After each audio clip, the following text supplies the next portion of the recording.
પારદર્શિતા અને વિશ્વાસ ચૂંટણીનો પાયો છે અને આ જ પાયાને મજબૂત કરવાના ઉદ્દેશ્ય સાથે ભારતના ચૂંટણી પંચ દ્વારા છેલ્લા 6 મહિનામાં 28 નવી પહેલો કરવામાં આવી છે. આને 6 ભાગોમાં વહેંચવામાં આવી છે. રાજકીય પક્ષો સાથે સહભાગિતા, ચૂંટણી વ્યવસ્થાઓની પારદર્શિતા, ટેકનોલોજીનો ઉપયોગ, મતદાર યાદીમાં શુદ્ધતા, મતદાનમાં સરળતા અને ક્ષમતા નિર્માણ. આ જ ક્રમમાં આજે આપણે હિતધારકોની ભૂમિકાની ઓળખ અને મેપિંગ વિશે વાત કરીશું.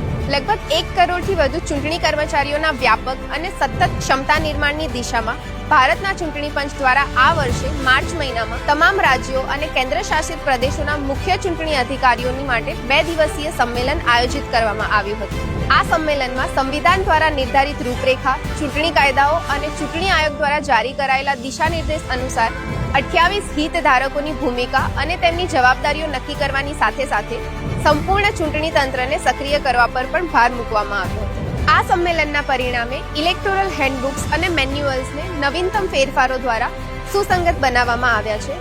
અગ્રિમ પંક્તિના કર્મચારીઓની સરળ સમજણ અને અસરકારક તાલીમ માટે ડિજિટલ તાલીમ કિટ બનાવવામાં આવી છે અને સાથે જ એક એનિમેટેડ વિડીયો અને એક ઇન્ટિગ્રેટેડ ડેશબોર્ડ દ્વારા તાલીમને વધુ પ્રોત્સાહન આપવામાં આવ્યું છે. આગળ પણ અમે આવી બીજી પહેલો વિશે વાત કરીશું. તો આવા જ વિડીયો જોવા માટે ECIના સોશિયલ મીડિયા હેન્ડલ્સને ફોલો કરો અને સબસ્ક્રાઇબ કરો.